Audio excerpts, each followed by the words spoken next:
अस्सलाम वालेकुम फ्रेंड्स। इस वीडियो से आप फाइनेंशियल अकाउंटिंग में बहुत कुछ बेसिक्स लर्न करेंगे और ये जो HND लेवल 3 वाले हैं उनके लिए यूनिट 8 में हेल्प करेगा और जो HND लेवल 5 वाले हैं उनके लिए यूनिट 10 में हेल्प करेगा। तो इस वीडियो में बेसिक क्या है हमने सीखना है accounting, double entry accounting system क्या होता है, rule of debit and credit क्या होते हैं। ठीक है, जो सारी आपकी अकाउंटिंग की बेस है, बुनियाद है कि हमें अगर डेबिट क्रेडिट के रूल आ गए तो सारी अकाउंटिंग आ गई है। ठीक है, अकाउंटिंग साइकिल जैसे ट्रांजैक्शन से लेकर एंट्री बनाना, फिर जनरल बुक में रिकॉर्ड करना, उससे लेजर बनाना, फिर उससे ट्रायल बैलेंस बनाना, ट्रायल बैलेंस से प्रॉफिट एंड लॉस स्टेटमेंट बनाना, बैलेंस शीट बनाना और रेशो एनालिसिस करना। जैसे ये कुछ यहाँ पर डिफिनीशंस हैं। What is accounting? Accounting is a subject of recording and reporting of financial transactions. ये फाइनेंशियल ट्रांजैक्शन जो कंपनी में हो रही होती हैं उसकी क्या है, हम उसको रिकॉर्ड करते हैं और फिर इसकी हम रिपोर्टिंग करते हैं। This is accounting. Accounting cycle it is a sequential process of recording and reporting of financial transactions. जो फाइनेंशियल ट्रांजैक्शंस है उनकी रिकॉर्डिंग करना, उसकी रिपोर्टिंग करना, लेकिन सिक्वेंशियल प्रोसेस। ठीक है, ये सिक्वेंशियल प्रोसेस में मतलब तरतीबवार प्रोसेस में पहले ट्रांजैक्शन होगी, फिर एंट्री होगी, फिर जर्नल बुक में रिकॉर्ड होगा, फिर लेजर बनेगा, फिर ट्रायल बैलेंस बनेगा, प्रॉफिट लॉस स्टेटमेंट बनेगा, बैलेंस शीट बनेगा, कैश फ्लो बनेगी, रेशियो एनालिसिस होगा। ये क्या है? सीक्वेंशियल प्रोसेस है। उसमें what is transactions? These are the financial activities in an organisation. कि ये ऑर्गेनाइजेशन में जितनी भी फाइनेंशियल एक्टिविटीज़ हो रही होती हैं हम उसको रिकॉर्ड कर रहे होते हैं। परचेज हो रही होगी, सेल हो रही होगी, ठीक है, एक्सपेंस हो रहा होगा, ठीक है, ट्रांजैक्शंस हो रही हैं, तो हम उसको फिर क्या करते हैं, अपनी बुक्स ऑफ अकाउंट में रिकॉर्ड करते हैं। तो उसको हम एज ए एंट्री फॉर्म में रिकॉर्ड करते हैं। सबसे पहले कि choosing the debit and credit from transaction in 2 lines. हमारी पहली लाइन होगी डेबिट की, ये रूल है। दूसरी लाइन होगी क्रेडिट की। Debit is always equal to credit. ये रूल है कि हमेशा डेबिट और क्रेडिट आपस में बराबर होंगे। ये तराजू के 2 साइड्स हैं, ये बिल्कुल बराबर होने चाहिए। अगर इसमें डिफरेंस आ गया तो हमारा जो है रूल डिस्टर्ब हो जाएगा। उसके बाद जो सबसे पहली बुक है जिसमें हम अपने ट्रांजैक्शंस को रिकॉर्ड करते हैं वो है जर्नल बुक। ठीक है, this is the first book of accounting in which we record daily financial transactions. Ledger, this is the individual head of accounting, head of accounts. ठीक है, ये आपके एक एक अलग-अलग हेड आपको बताएगा। जैसे जो है कैश कैश कैश का लेजर ले लें। ठीक है, इसमें जो है जर्नल में कैश आ रही है, कैश जा रही है, परचेज भी हो रहा है, एक्सपेंस भी हो रहा है, इसमें सारी चीज़ें मिक्स हो रही हैं। लेजर में क्या है कि अब आपको इंडिविजुअल हेड, यानी जैसे कैश एक हेड है, कैश एक लेजर है, ठीक है, उसकी सिर्फ उससे रिलेटेड ट्रांजैक्शन आपको बताएगा। और परचेज एक अलहदा लेजर है, उससे उसी से ही सिर्फ परचेजिंग से रिलेट आपको ट्रांजैक्शन दिखाएगा। सेल लेजर में सिर्फ सेल से रिलेटेड ट्रांजैक्शन होंगी। ठीक है, this is individual head of account. Trial balance, this is the summary form of ledger. जब आप लेजर को समराइज करेंगे तो क्या बनेगा? Trial balance. और ये हमेशा आपका इक्वल होगा और इक्वल आना चाहिए। अगर ट्रायल बैलेंस आपका इक्वल नहीं है तो पीछे आपकी ट्रांजैक्शन में कहीं ना कहीं गड़बड़ है। आप थोड़ा सा फिर रिवर्स जाएंगे, अपनी एंट्रीज़ को देखेंगे, रूल्स को देखेंगे कि वो आपने सही फॉलो किए हुए हैं कि नहीं किए हुए हैं। उस रूल को देखकर वो बंदा जो एरर वगैरह जहाँ पे आया हुआ है उसको करेक्ट कर लेंगे तो आपका ट्रायल बैलेंस टैली हो जाएगा।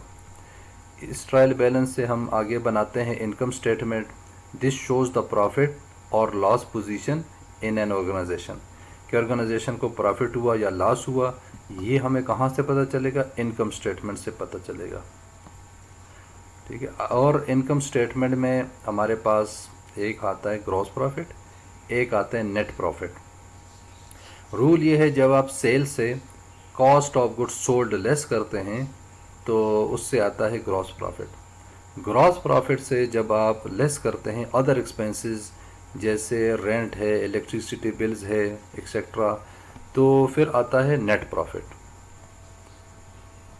Balance sheet this shows the financial position of the company, कि कंपनी के पास कितने एसेट्स हैं, कैश कितना है, कैश इन हैंड कितना है, बैंक में कितने पैसे पड़े हुए हैं, ठीक है, एसेट कितने हैं, बिल्डिंग है, फर्नीचर्स हैं, ये सारे कितने हैं ऑर्गेनाइजेशन के पास, और इन्वेंट्रीज कितनी हैं, और इसने जो है लोगों से लेने कितने हैं, ठीक है। ये पोजीशन आपको बैलेंस शीट बताएगी एसेट वाली साइड से, आपको पता चलेगा। और लाइबिलिटी दूसरी साइड जो है वो लाइबिलिटी की होती है कि आपके पास कैपिटल कितना है, ठीक है। जब इनकम स्टेटमेंट से नेट प्रॉफिट आएगा तो वो नेट प्रॉफिट बैलेंस शीट में कैपिटल में ऐड होगा, क्योंकि कैपिटल क्या होता है, ये ओनर का पैसा होता है, ठीक है। हम capital is the amount of owner which he invest in the organisation और हिज बिजनेस। तो उस हर पैसे को हम कैपिटल नहीं कहेंगे, सिर्फ उसी पैसे को हम कैपिटल कहेंगे जो ओनर अपनी बिजनेस में इन्वेस्ट करता है, उसको हम कहेंगे कैपिटल। तो ये बैलेंस शीट हमें कैपिटल की पोजीशन बताएगा, और नेट प्रॉफिट हमेशा कैपिटल में ऐड होगा, और आपने लोगों के देने कितने हैं ये भी हमें पोजीशन लाइबिलिटी वाली साइड पे यानी बैलेंस शीट से हमें पता चलेगा। तो बैलेंस शीट भी हमेशा आपकी इक्वल होगी कि total asset is always equal to total liabilities. Ratio it is the arithmetical expression between two variables, जैसे जो है टोटल सेल हुई उसमें ग्रॉस प्रॉफिट कितना है, नेट प्रॉफिट कितना है, ये बिटवीन टू वेरिएबल्स आपको अरिथमेटिकल एक्सप्रेशन बताएगा। ये भी हम आगे चल के करेंगे। तो यहाँ पर हम कुछ रूल पढ़ लेते हैं, डेबिट क्रेडिट रूल्स, ठीक है। ये रूल्स अगर आप एक दफ़ा बिल्कुल इसको समझ लें, ठीक है, ये बेसिक रूल्स हैं, इसी की सारी अकाउंटिंग की बुनियाद ही इसी के ऊपर है, ठीक है। रूल हमें समझ आ गया, अकाउंटिंग हमें समझ आ जाएगी कि हम जो है रूल के हिसाब से अकाउंटिंग को दो पार्ट्स में डिवाइड करते हैं। एक को कहते हैं पर्सनल अकाउंटिंग, दूसरा है इम्पर्सनल अकाउंटिंग। इम्पर्सनल को फिर मज़ीद हम दो पार्ट्स में डिवाइड करते हैं, एक है रियल अकाउंटिंग, दूसरा है नॉमिनल अकाउंटिंग। अच्छा, आप नोट कर लें, what is personal accounting? Personal accounting are those accounts which relates to a person or organization. In this accounting, the receiver will be debit and the giver will be credited. जो बंदा receive करेगा, ठीक है, वो क्या होगा, वो debit होगा। जो बंदा देने वाला होगा वो क्या होगा, वो क्रेडिट होगा। ये इसका रूल है। रियल अकाउंटिंग और नॉमिनल अकाउंटिंग, इसमें डिफरेंस क्या है? This is tangible things. इसमें वो चीज़ें आती हैं जो फिज़िकली एग्जिस्टेंस रखती हो, जिसको आप टच कर सकते हो। नॉमिनल अकाउंटिंग में वो चीज़ें आती हैं जिसको आप टच नहीं कर सकते, ठीक है। इसकी मिसाल ऐसे समझ लें कि ये कंप्यूटर का हार्डवेयर है, ये कंप्यूटर का सॉफ्टवेयर है, ठीक है। सॉफ्टवेयर को आप टच नहीं कर सकते, हार्डवेयर को आप टच कर सकते हैं। तो real accounting are like hardware, nominal accounts are like software. अच्छा, इसमें आप नोट कर लें, the tangible things which comes into the business will be debit, and the tangible things which goes out from the business will be credit. जो tangible चीज़ें business के अंदर आएंगी वो क्या होंगी, वो हमेशा डेबिट होंगी। जो टेंजिबल थिंग्स बिजनेस से बाहर जाएंगी वो क्या होंगी, वो क्रेडिट होंगी।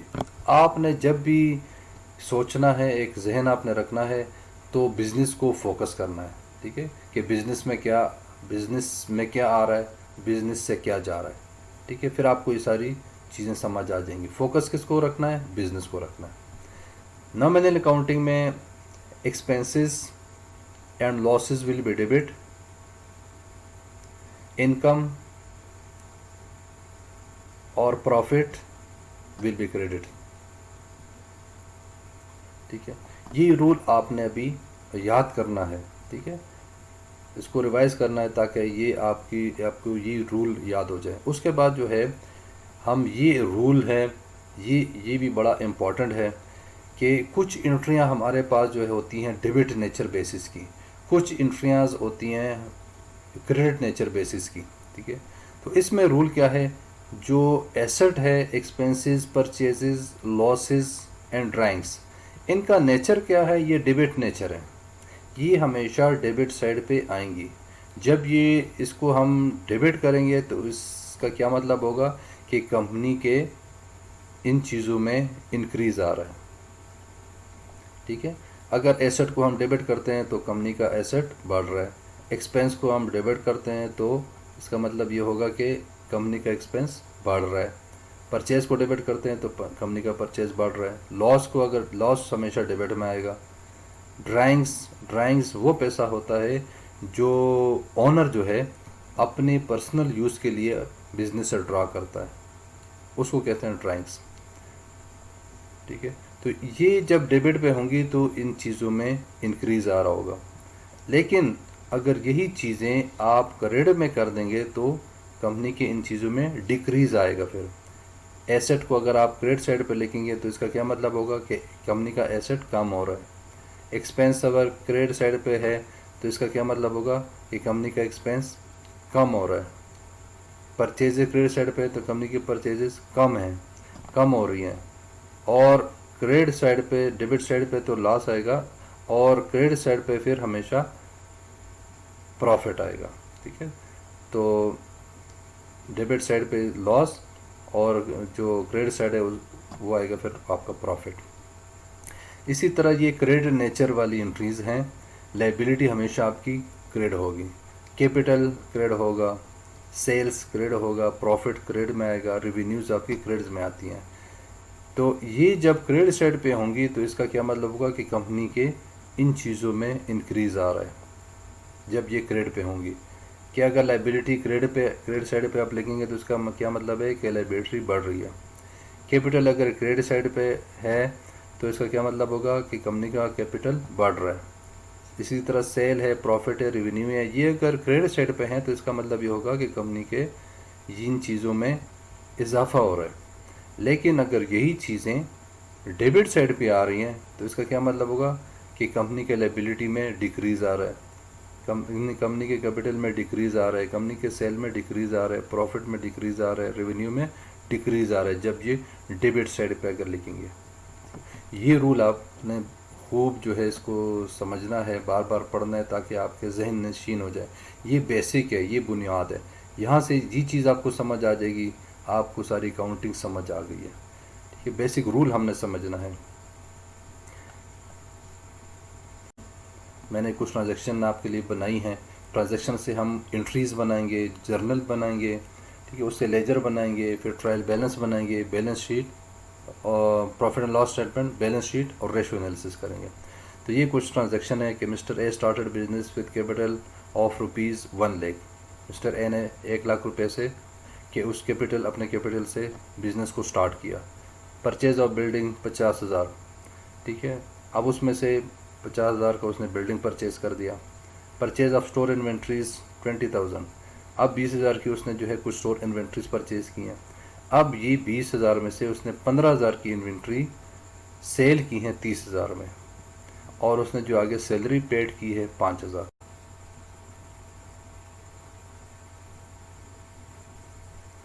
तो यहाँ पर हम एंट्रीज़ बनाते हैं अभी। तो जो पहली एंट्री है वो क्या है कि mister A started business with capital of ₹1,00,000। तो इसमें बिज़नेस में क्या आ रहा है, कैश आ रहा है, और कैपिटल का नेचर क्या है, क्रेडिट है, एज ए कैपिटल आ रहा है। तो यहाँ पर पहली एंट्री हमारी बनेगी कैश, A/C मीन अकाउंट, आगे करेंसी का नाम आ जाएगा 1,00,000, sorry.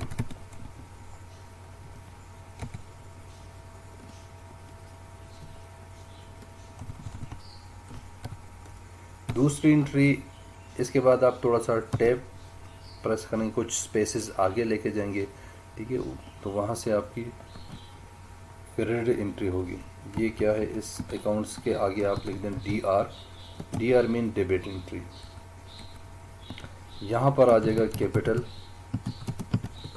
Account C R. C R mean credit entry.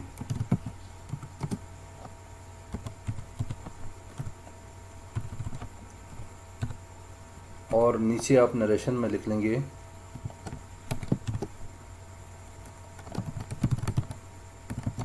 Business started with capital. ये आपकी एक ट्रांजैक्शन हो गई है। दूसरी, परचेज ऑफ बिल्डिंग फॉर ₹50,000। अब ये बिल्डिंग क्या है, एसेट है। अब जो भी टेंजिबल थिंग्स बिजनेस के अंदर आएगी हम उसको क्या करेंगे, डेबिट करेंगे। तो बिल्डिंग अकाउंट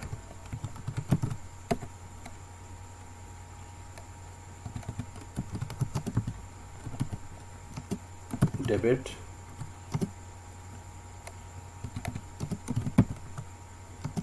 $50,000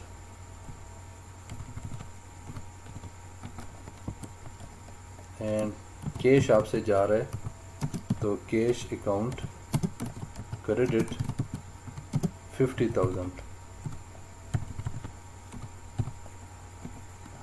नरेशन में आप लिख दें बिल्डिंग परचेज्ड ऑन कैश। दो एंट्रियाँ हो गई हैं। तीसरी क्या है, परचेज स्टोर इन्वेंट्रीज फॉर ₹20,000। तो स्टोर इन्वेंट्रीज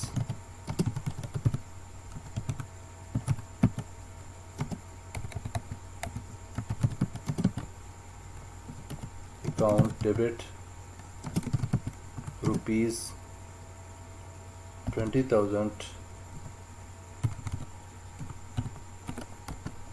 और कैश आपसे जा रहा है, यानी बिजनेस से कैश जा रहा है तो कैश अकाउंट क्रेडिट ₹20,000।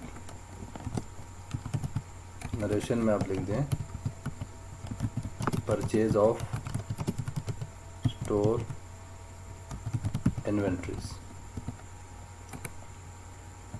3 हो गई। Number 4, sale 15,000 inventories for ₹30,000। अब इसमें से जो है 15,000 की इन्वेंट्रियाँ सेल की हैं 30,000 में। तो हमारी सेल बेसिकली कितनी है, 30,000। तो ये सेल की एंट्री बनेगी। तो सेल में क्या होता है, सेल का नेचर अभी हमने प्रीवियस पढ़ा कि उसका नेचर क्रेडिट नेचर है। ठीक है, तो कैश आपके पास आ रहा है, बिजनेस में कैश आ रहा है तो कैश को हम डेबिट कर देंगे फॉर ₹30,000। और कहाँ से आ रहा है, एज ए सेल्स आ रहा है।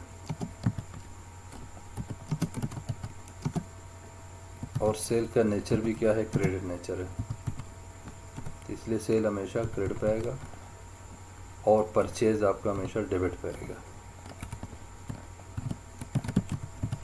Sales on cash, cash transaction cash पे हुई है।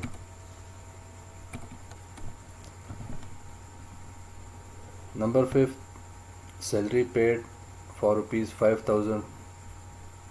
तो सैलरी आपका एक्सपेंस है, एक्सपेंस हमेशा डेबिट होगा।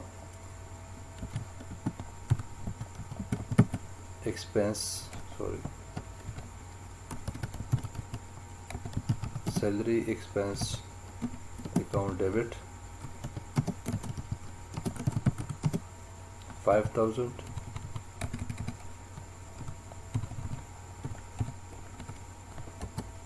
और कैश बिजनेस से जा रहा है, कैश अकाउंट क्रेडिट 5,000। नरेशन में आप लिख दें सैलरी पेड। अब एक और एंट्री बनेगी यहाँ पे, जो इसकी एंट्री है 15,000 इन्वेंट्री की। ठीक है, स्टोर से निकले कितने हैं 15,000, फिर सेल कितने हुए सेल कितने पे हुए हैं? 30,000 पे। अब इसकी कॉस्ट प्राइस है ये 15,000 क्या है, इसकी कॉस्ट प्राइस है। 30,000 क्या है, इसकी सेल प्राइस है। तो सेल प्राइस की एंट्री हमने एज ए सेल्स में कर दी है। कॉस्ट प्राइस की एंट्री हमने अभी करनी है कॉस्ट ऑफ गुड्स सोल्ड में, कॉस्ट ऑफ गुड्स सोल्ड में। तो यहाँ पर बनेगा कॉस्ट ऑफ गुड्स सेल या सोल्ड, अकाउंट डेबिट रुपीज़ 15,000 और कहाँ से निकली है? स्टोर इन्वेंट्री से निकली है, यानी स्टोर से निकली है। तो store inventories account credit rupees 15,000। Narration में लिख दें कॉस्ट ऑफ गुड्स सोल्ड। ये एंट्रियाँ पूरी हो गई हैं। उसके बाद हमने बनाना है इससे जर्नल, ठीक है। वो आपने क्या करना है, जर्नल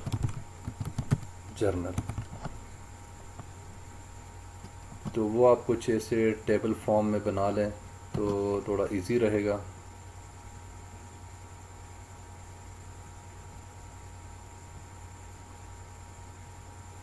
उसमें आ जाएगा डेट, पार्टिकुलर्स और अमाउंट। डेट,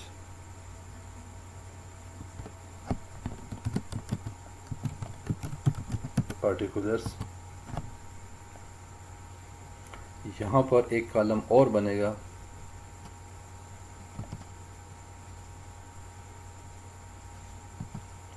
तो यहाँ पर हम लिख देते हैं कि ये debit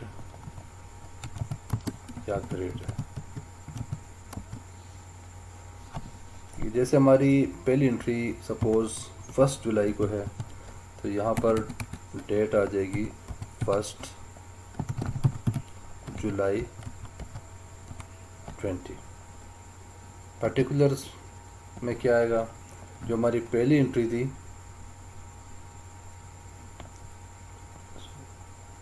cash account debit capital credit, cash account debit में कितना है, 1 लाख,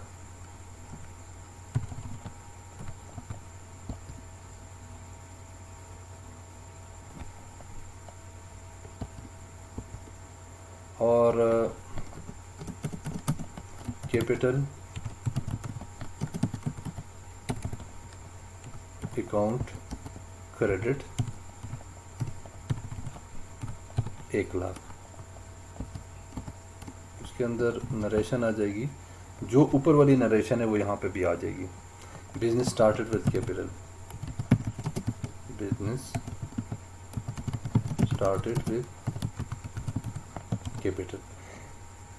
तो ये एक एंट्री हो गई। अब दूसरी एंट्री 2 जुलाई की हो जाएगी, तीसरी 3 जुलाई को। इसी तरह आपने सारा इसको फिल कर देना है, ठीक है। इसी पैटर्न पे आपने बाकी एंट्रियां भी कंप्लीट कर देनी है ताकि हमारा टाइम थोड़ा और सेफ हो जाए, ठीक है। इसी पैटर्न पे आपने ये सारी एंट्रियां करनी है, बिल्डिंग की भी, स्टोर की भी, फिर आगे जो है सेल की एंट्री है और सैलरी एक्सपेंस की एंट्री है और कॉस्ट ऑफ गुड्स सोल्ड की एंट्री है, ठीक है। फिर भी कोई इशू आए तो इंशाल्लाह फिर कमेंट्स कर दे, फिर मैं आपको उसका सलूशन मैं आपको बताऊंगा। फिर भी अगर कोई मसला मसाइल, कोई प्रॉब्लम आता है तो शेयर कर दीजिए, मैं उसको इंशाल्लाह फिर उसका प्रॉब्लम, उसका हल निकाल देंगे। फिर भी अगर कोई मसला मसाइल आता है, कोई इशू आता है तो आप शेयर कर दें तो उसको, उस प्रॉब्लम को इंशाल्लाह फिर सॉल्व कर देंगे।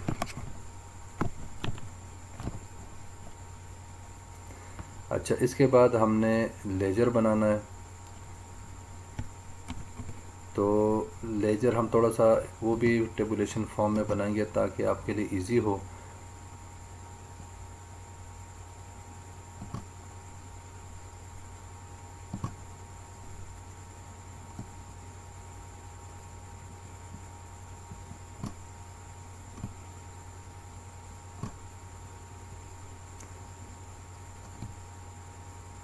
पहली जो लाइन है उसको आप कर लें मिर्ज सेल, क्योंकि यहाँ पर हम जो है अकाउंट का नाम लिख लेंगे। जैसे जो है कैश, सबसे पहला अकाउंट हमारा क्या कैश है। जितने भी अकाउंट्स है इसमें सब के लेजर बनेंगे।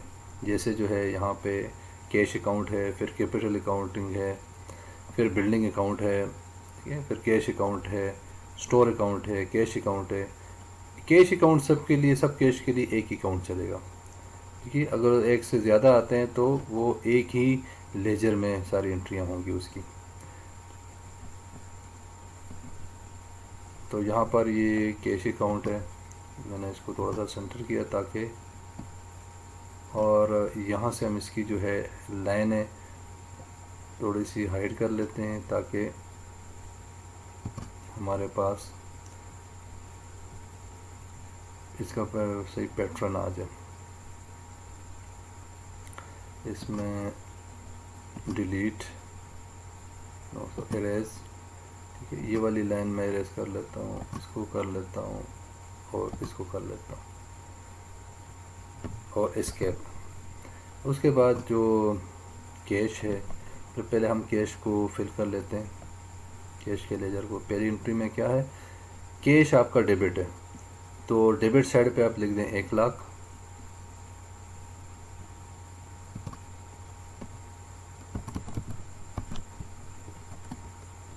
ये आपका क्या है, अमाउंट, ये क्या है, पार्टिकुलर्स,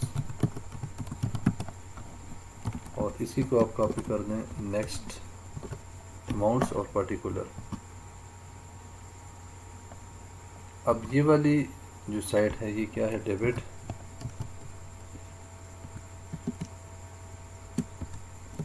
दूसरी जो साइड है वो क्या है, क्रेडिट।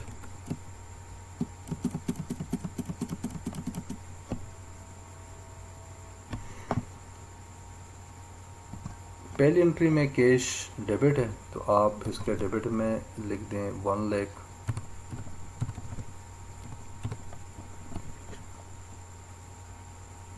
और पर्टिकुलर्स में आप क्या लिखेंगे, किसके साथ है, उसकी जो दूसरी एंट्री है, दूसरी लाइन है, वो है कैपिटल के साथ, कि कैपिटल अकाउंट के साथ, इसको कैपिटल अकाउंटिंग आएगा इसके साथ। कैश अकाउंट डेबिट है, किसके साथ है, कैपिटल के साथ है। और कैपिटल अकाउंट क्या है, क्रेडिट है, किसके साथ है, कैश के साथ है।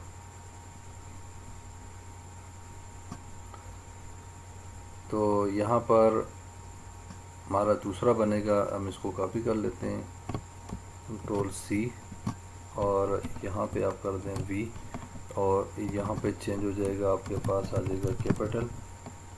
तो जितने भी मैंने आपको कहा अकाउंट हैं उन सब के क्या बनेंगे, लेजर बनेंगे। अब इसमें कैपिटल क्या था, उसमें क्रेडिट, तो कैश अकाउंट के साथ है, तो यहाँ पर आपने 1,00,000,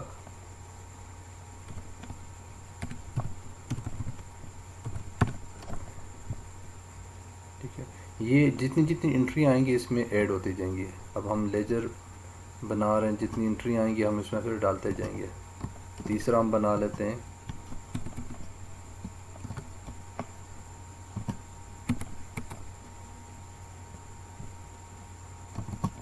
बिल्डिंग अकाउंट,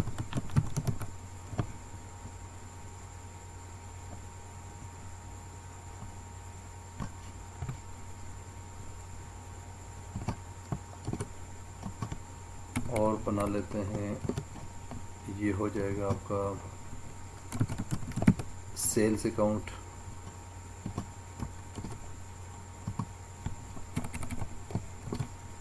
ये आपका हो जाएगा स्टोर।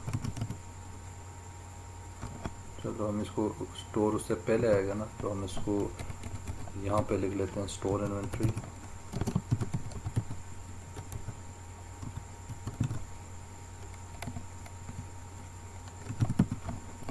और इसको हम कर लेते हैं सेल्स अकाउंट।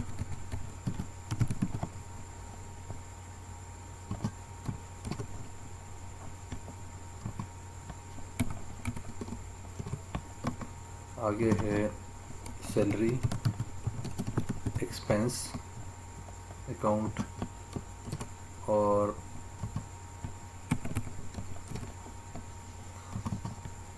CGS मतलब cost of goods sold account. तो ये हमारे छः अकाउंट बन गए, इसके 6 लेजर्स बन गए, 1 2 3 4 5 6 7। Cash account, capital account, building account, store inventories account, sales account, salary expense account और cost of goods sold account. ठीक है, तो हमारी 6 ट्रांजेक्शन्स थी और उसके हमने 7 लेजर बना दिए, एक कॉस्ट ऑफ गुड्स सोल्ड का बन गया। अब क्या करना है, अब हमने इसकी एंट्री करनी है। दूसरी एंट्री पे आप आ जाएं। बिल्डिंग क्या है, डेबिट है 50,000 से, किसके साथ है, कैश के साथ।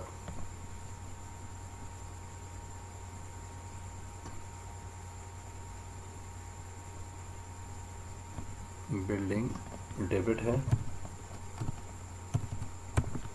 50,000 और किसके साथ है, कैश अकाउंट के साथ। तो उम्मीद है आपको समझ आ रही होगी। और कैश क्या है, क्रेडिट है बिल्डिंग के साथ 50,000। अब कैश है, कैश के क्रेडिट पे लिख दें आप, बिल्डिंग के साथ है 50,000।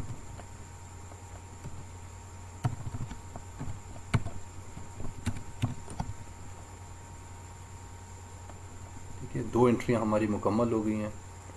देखिए ये वाली और ये वाली।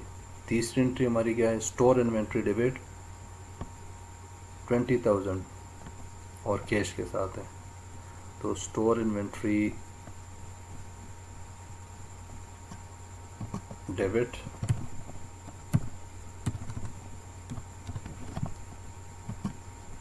कैश के साथ, कैश अकाउंट, और कैश अकाउंट क्रेडिट है स्टोर इन्वेंट्री के साथ।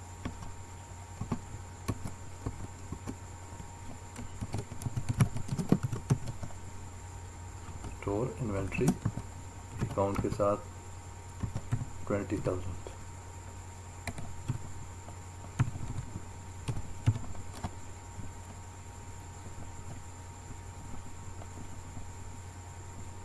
उसके बाद है कैश अकाउंट डेबिट और सेल क्रेडिट, यानी कैश डेबिट है 30,000 से,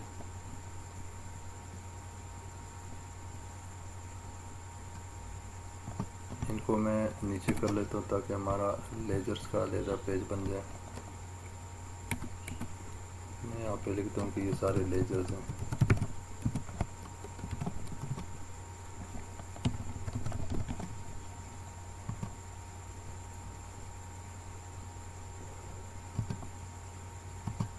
कैश डेबिट 30,000 से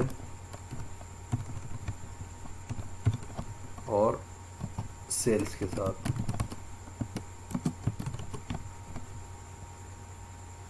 और सेल्स क्या है, वो क्रेडिट है कैश के साथ। सेल्स क्रेडिट है कैश के साथ 30,000। तो सेल्स के क्रेडिट पे आप लिख दें सेल्स का लेजर ये है, तो यहाँ पे आएगा 30,000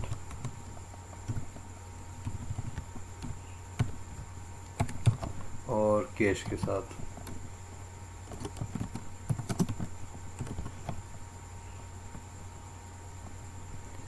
उसके बाद जो है सैलरी एक्सपेंस है डेबिट 5,000 कैश के साथ।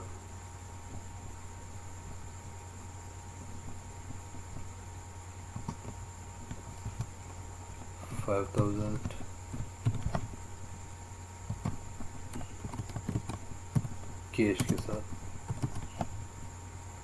और इसी में कैश क्रेडिट है सैलरी के साथ। तो सैलरी के क्रेडिट पे कर दें सैलरी, और कैश के क्रेडिट पे कर दें सैलरी अकाउंट 5,000।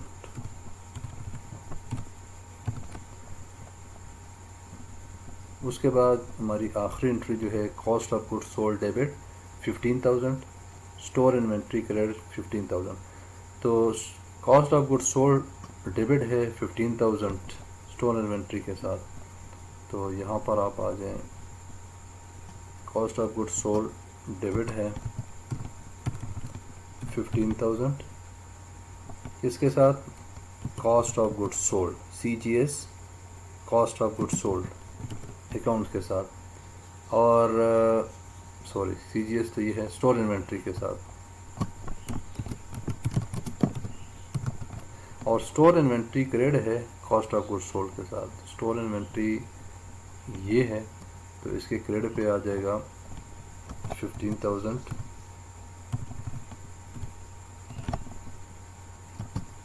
CGS के साथ। अब ये लेजर कंप्लीट हो गए। अब हमने क्या करना है, इसके बाद जो स्टेप है कि हमने लेजर को क्लोज करना है। तो क्लोजिंग कैसे करते हैं, यहाँ पर आपने एक लाइन और इंसर्ट करनी है, ठीक है। इसमें भी इसका टोटल आएगा, इसमें भी इसका टोटल आएगा, और एक लाइन और इंसर्ट कर लें इसमें, क्योंकि इसमें बैलेंस आएगा। जोन सी साइड की अमाउंट ज़्यादा है वो आपने दोनों साइडों पे लिखनी है, और आपने जो है जिसकी अमाउंट कम आ रही है वो आपने उससे लेस करनी है, बाकी बच जाएगा बैलेंस। अब ये देखें 50, 20 और 5, ये 75,000 हो गया। ये है 1,30,000, 1,30,000 हो गया, तो ये ज़्यादा है, तो हम ये लिख लेंगे दोनों साइड पे।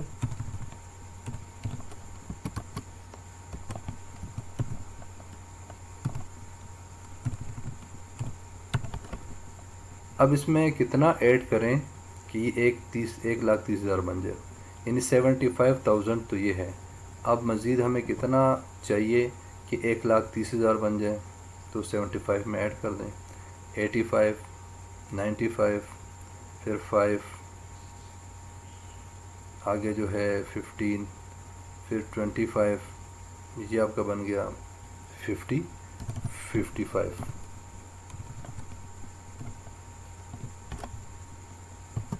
इसको हम क्या लिखेंगे, बैलेंस। ये हमारे पास बैलेंस आया। इसका क्या मतलब हुआ, देखिए हमारे पास शुरू में कैश कितना था, 1,00,000, फिर हमें सेल से भी पैसे आए 30,000, फिर हमारे ये एक्सपेंस हुए कि हमने बिल्डिंग परचेज़ की 50,000 की, स्टोर इन्वेंट्री 20,000 की परचेज़ की हैं, सैलरी भी दी है 5,000 की। अब हमारे पास कितना कैश पड़ा हुआ है, 55,000।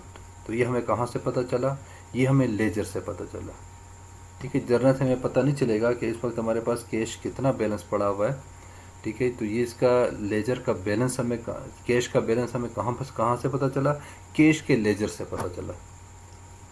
इसी तरह ये इंडिविजुअल हेड ऑफ अकाउंटिंग है, तो हर हेड के अकाउंट की आपको डिटेल मिलेगी इसमें। उसके बाद जो है कैपिटल को हम क्लोज करते हैं।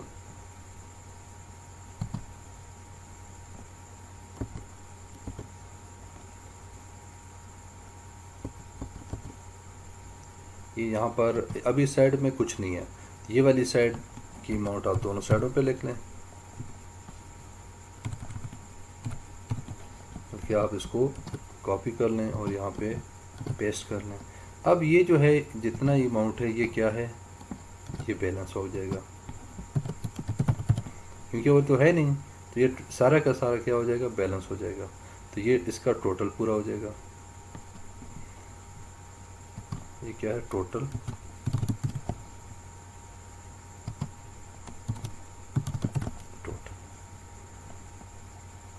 उसके बाद जो है बिल्डिंग काउंटिंग है, यहाँ पर टोटल 50,000,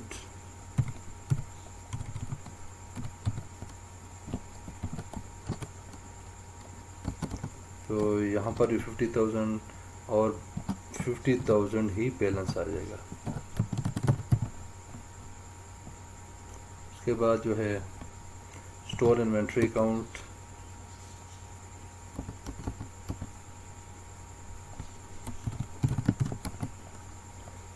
ये 20,000 है, ये 15,000 है। ये इस साइड की अमाउंट बड़ी है, तो 20,000 दोनों साइडों पे आपने लिखना है।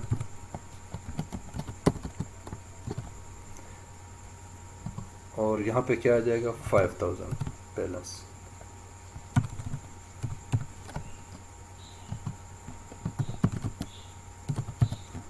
स्टोर में पहले कितनी चीज़ें आई थी? 20,000 की, उससे निकली कितनी है? 15,000 की। अब बैलेंस कितना है? 5,000 का। तो ये लेजर से हमें आसानी के साथ पता चल गया।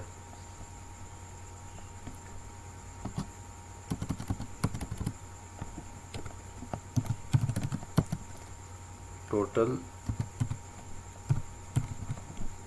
30,000 और ये सारा का सारा बैलेंस हो जाएगा।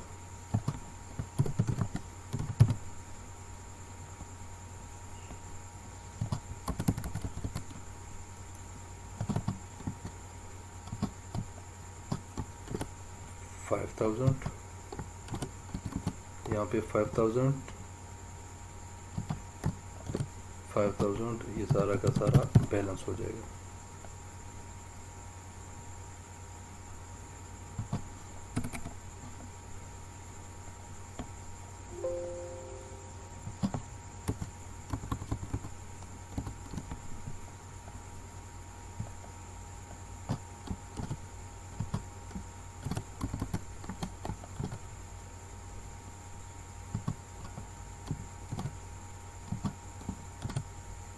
ये सारा का सारा बैलेंस हो जाएगा। अब हमने क्या करना है? ट्रायल बैलेंस बनाना है। हमने लेजर को क्लोज कर दिया। यहाँ पर हम क्या करेंगे? अब ट्रायल बैलेंस बनाएंगे। तो इसको क्या लिखना है? Trial balance. ठीक है, लेफ्ट साइड पे आपके डेबिट, राइट साइड पे आपका क्रेडिट आएगा। अब जितनी भी अमाउंट है, जितने भी हमने बैलेंस लिखे हैं, उन सब बैलेंस को हमने यहाँ पे शिफ्ट करना है।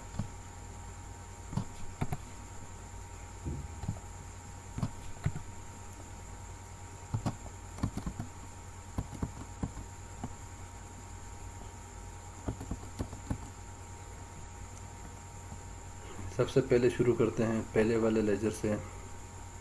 कैश अकाउंट है, इसका बैलेंस आ रहा है 55,000, लेकिन ये आ रहा है क्रेडिट साइड पे। तो हमने ट्रायल बैलेंस में उल्टा लिखना है, डेबिट साइड पे लिखना है।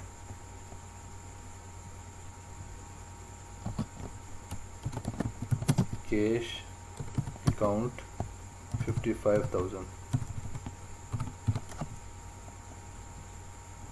उसके बाद जो है बिल्डिंग आ रही है, उसका बैलेंस आ रहा है क्रेडिट साइड पे 50,000। सॉरी, कैपिटल आ रहा है। कैपिटल का बैलेंस किधर आ रहा है? डेबिट साइड पे आ रहा है। तो हमने क्या करना है? ट्रायल बैलेंस में अब क्रेडिट साइड पे लिखना है, उल्टा लिखना है।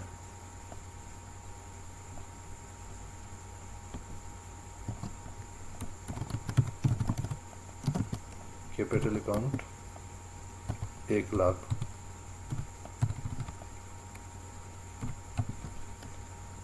तीसरा क्या है? बिल्डिंग अकाउंट है 50,000।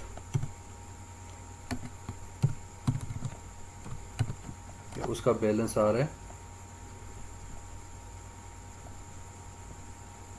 क्रेडिट साइड पे, तो हमने डेबिट साइड पे लिख दिया। स्टोर इन्वेंट्री का बैलेंस आ रहा है क्रेडिट पे 5,000, इसको भी हमने उल्टा लिखना है, डेबिट पे लिखना है। स्टोर अकाउंट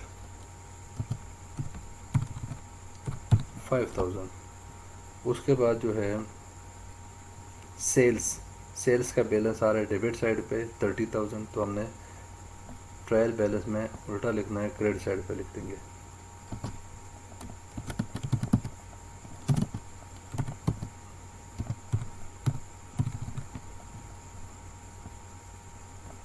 उसके बाद जो है सैलरी है, सैलरी का बैलेंस आ रहा है क्रेडिट साइड पे, तो डेबिट साइड पे हो जाएगा।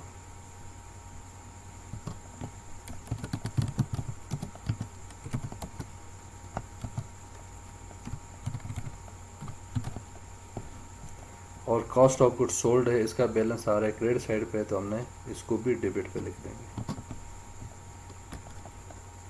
इसको भी कॉस्ट ऑफ गुड्स सोल्ड 15,000। अब इसका टोटल करना है, ये टोटल बराबर आना चाहिए। ठीक है, डेबिट साइड का टोटल, क्रेडिट साइड का टोटल, क्योंकि रूल है debit is always equal to credit. अगर इसमें डिफरेंस आ गया तो हमारी पीछे वर्किंग ठीक नहीं है। अगर ये इसका बैलेंस, डेबिट का बैलेंस टोटल करके पूरा और क्रेडिट के साथ मैच कर गया तो हमारी पीछे वर्किंग भी ठीक है। ये तो 1,30,000 आएगा। इसको टोटल करते हैं कितना आता है, 55 और 50, 1,05,000, फिर 5, 1,10,000, फिर 5, 1,15,000, 15 और मिलाएं तो 1,30,000 बन गया। इसका मतलब है हमारा ट्रायल बैलेंस डेली है, हमारे पीछे वर्किंग भी ठीक है। तो आप इसको बोल्ड कर सकते हैं, ठीक है, कि ये हमारा ट्रायल बैलेंस है। अब उसके बाद जो हमने क्या करना है, नेक्स्ट स्टेप जो है वो है प्रॉफिट एंड लॉस स्टेटमेंट बनाना है। इनकम स्टेटमेंट भी इसको कहते हैं, प्रॉफिट एंड लॉस स्टेटमेंट भी कहते हैं।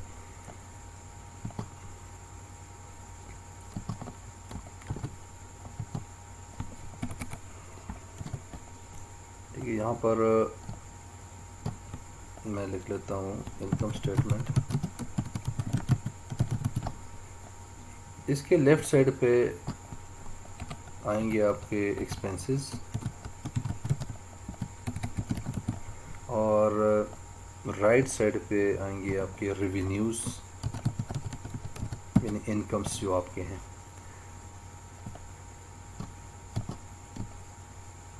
अब इसको आप डिलीट कर दें ताकि हम इनकम स्टेटमेंट यहाँ पे बनाएं। अब ये आपके पास फाइनल फिगर्स आ गए ट्रायल बैलेंस में। इसी से आपने इनकम स्टेटमेंट भी बनानी है, इसी से आपने बैलेंस शीट भी बनानी है, और फिर हमने रेशो एनालिसिस करने। कुछ रेशो इनकम स्टेटमेंट से निकलेंगे और कुछ रेशो आपके बैलेंस शीट से निकलेंगे। इसमें से कुछ आइटम जो हैं वो आपके इनकम स्टेटमेंट के हैं और कुछ आइटम्स जो हैं वो आपके बैलेंस शीट के हैं। कि सेल जो है आपकी इनकम है, तो सेल आप यहाँ पे लिख दें रेवेन्यूज़ में 30,000, और यहाँ पे वो जो मैंने पहले आपको फार्मूला बताया था कि जब आप सेल से cost of goods sold less करेंगे तो क्या आएगा, ग्रॉस प्रॉफिट। तो यहाँ पर कॉस्ट ऑफ गुड्स सोल्ड कितना आ रहा है, 15,000। यहाँ पर हम इसका टोटल कर लेंगे ताकि हम यहाँ पे ग्रॉस प्रॉफिट निकाल सकें। तो ये 30,000 यहाँ पे लिख लें, यहाँ पर भी 30,000, 30,000 माइनस 15,000 तो बैलेंस 15,000 आएगा। ये 15,000 क्या है, ये आपका ग्रॉस प्रॉफिट है।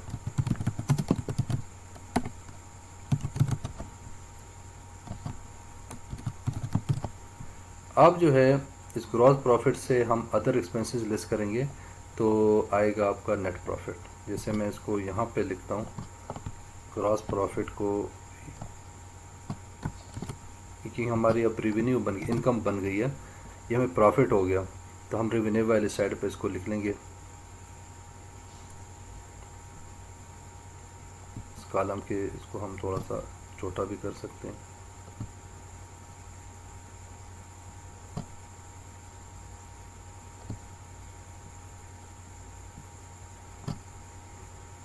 अब इस ग्रॉस प्रॉफिट से हमने क्या करना है, अदर एक्सपेंस लेस करना है।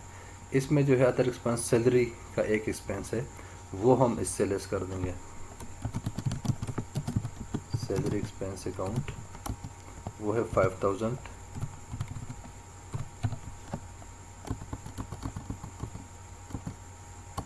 अब यहाँ पर हम इसी का टोटल कर लेंगे, यानी 15,000।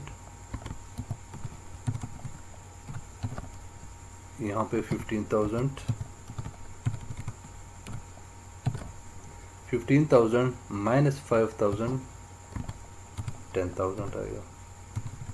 ये 10,000 क्या है, ये आपका नेट प्रॉफिट है।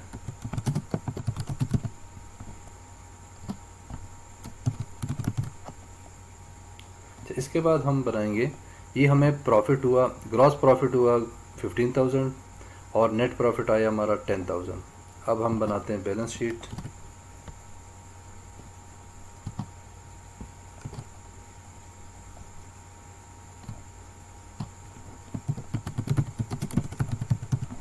बैलेंस शीट के लेफ़्ट साइड पे आएंगे आपके एसेट्स और राइट साइड पे लाइबिलिटीज़।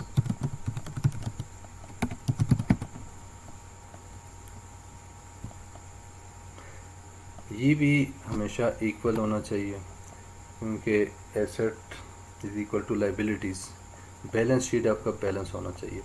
अब इसमें से जो आइटम निकल गए ट्रायल बैलेंस से इनकम स्टेटमेंट में आ गए, ठीक है, इसके अलावा जो बच गए आइटम वो कहाँ पे जाएंगे? बैलेंस शीट के आइटम होंगे। जैसे कैश है, बिल्डिंग है, स्टोर है, ये क्या है? ये आपके बैलेंस शीट के आइटम है। तो इनको आप कॉपी कर लें, यहाँ पे आप इसको पेस्ट कर लें।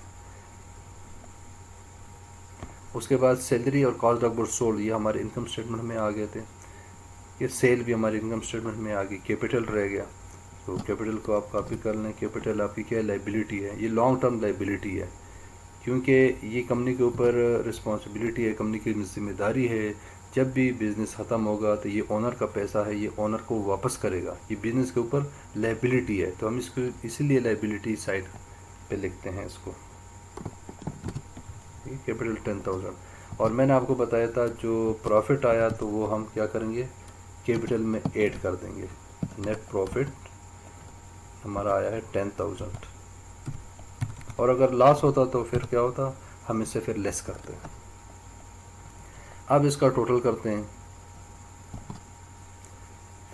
55 और 50 1,05,000 और 5 1,10,000, और यहाँ पे भी क्या आएगा? 1,10,000, 1,00,000 और 10,000। तो यहाँ पर एक सिफर और, सॉरी नहीं, ठीक है, 10,000।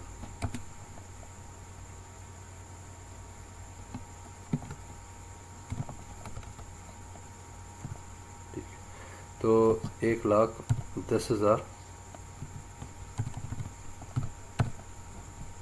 हमारा नेट प्रॉफिट कितना आया? 10,000। तो हमने यहाँ पे भी 10,000 इसके साथ ऐड कर देंगे। तो 1,10,000 इसका भी आया, 1,10,000 इसका भी टोटल है। तो इसका क्या मतलब है कि हमारी बैलेंस शीट टैली हो गई है। तो पीछे सारी वर्किंग टैली हो गई है। इन दो रो को आप डिलीट कर दें, राइट क्लिक करके डिलीट रोज आप आसानी के साथ इसको कर सकते हैं। यहाँ पर आप लिखते हैं बैलेंस, कि ये हमारा बैलेंस हो गया।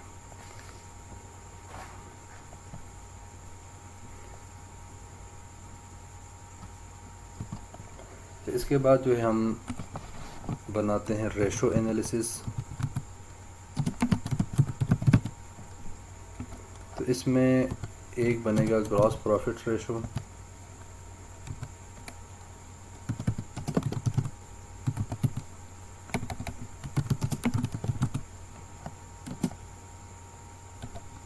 उसका फार्मूला आप नोट कर लें। Gross profit divide by sales multiply by 100 is equal to, ये आपने कैलकुलेट करके फिर मुझे बताना है कि क्या आया। नंबर 2, नेट प्रॉफिट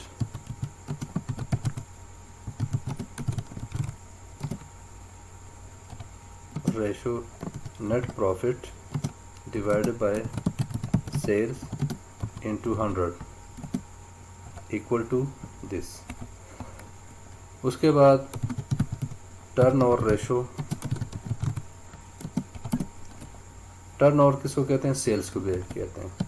तो सेल्स डिवाइड बाय एसेट्स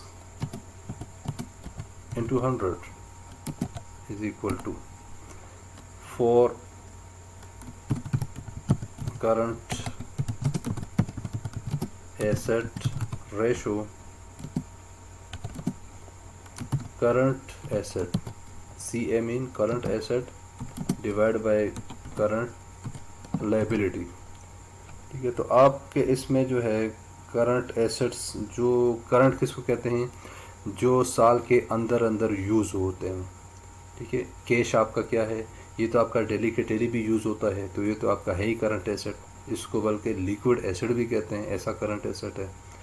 तो करंट एसेट जो साल के अंदर अंदर यूज़ हो रहे हो एसेट, वो क्या है? Current asset. अब बिल्डिंग है वो सालों साल चलेगी, ठीक है, वो लॉन्ग टर्म एसेट में आएगा, फिक्स एसेट में भी आएगा। लेकिन अब इन्वेंट्रीज़ हैं, स्टोर की इन्वेंट्रीज़ हैं, तो वो साल के अंदर चलो सेल हो सकती हैं, तो वो आपके क्या करंट एसेट्स हैं। और लाइबिलिटी जो कैपिटल है वो आपकी लॉन्ग टर्म लाइबिलिटी है, ठीक है, पता नहीं अब कंपनी साल 2 साल बाद 10 साल बाद, ठीक है, ख़त्म होती है इन केस, तो वो फिर क्या होगा, वो कैपिटल उसको वापस होगा। तो ये कैपिटल क्या है, लॉन्ग टर्म लाइबिलिटी है। शॉर्ट टर्म लाइबिलिटी कौन सी होगी कि अगर फ़र्ज़ करें आपने बैंक से लोन लिया है 5 महीने के लिए, 6 महीने के लिए, साल के अंदर अंदर के लिए, तो वो क्या है, वो आपकी शॉर्ट टर्म लाइबिलिटी होगी। तो इसमें अभी शॉर्ट टर्म लाइबिलिटी नहीं है, तो इसमें आपने अभी इसकी भी कैलकुलेट करनी है, ठीक है। करंट एसेट मैंने आपको बताया कि करंट एसेट आपके बनेंगे, सिर्फ स्टोर का बनेगा, स्टोर और कैश अकाउंट और स्टोर अकाउंट, ये आपके क्या हैं, करंट एसेट है। बिल्डिंग क्या है, लॉन्ग टर्म एसेट है। कैपिटल क्या है, ये लॉन्ग टर्म लाइबिलिटी है, ठीक है, ये इसमें तो ऐड हो जाएगा, तो ये टोटल बन जाएगा क्या, लॉन्ग टर्म लाइबिलिटी। इसमें करंट लाइबिलिटी नहीं है, तो आपने इसको कैलकुलेट करके बताना है कि इसके क्या क्या रेशो आ रहे हैं, और कमेंट्स में आप इसके आंसर भी लिख सकते हैं। तो इस वीडियो में इस लेक्चर में हमने आज अकाउंटिंग के बारे में लर्न किया, ठीक है, ट्रांजैक्शन के बारे में लर्न किया, और फिर हमने जो है जर्नल बनाया, और हमने जो है उससे फिर लेजर बनाया, लेजर से ट्रायल बैलेंस बनाया, ट्रायल बैलेंस से फिर प्रॉफिट एंड लॉस स्टेटमेंट बनाया, बैलेंस शीट बनाया, रेशो एनालिसिस किए। तो ये पूरा एक क्या है, अकाउंटिंग साइकिल है, ठीक है। तो इसको आपने अच्छी तरह से गो थ्रू करना है, लर्न करना है, क्योंकि यही बेस है, और यही चल के आगे आपको बहुत ज़्यादा हेल्प भी मिलेगा इससे। Thank you.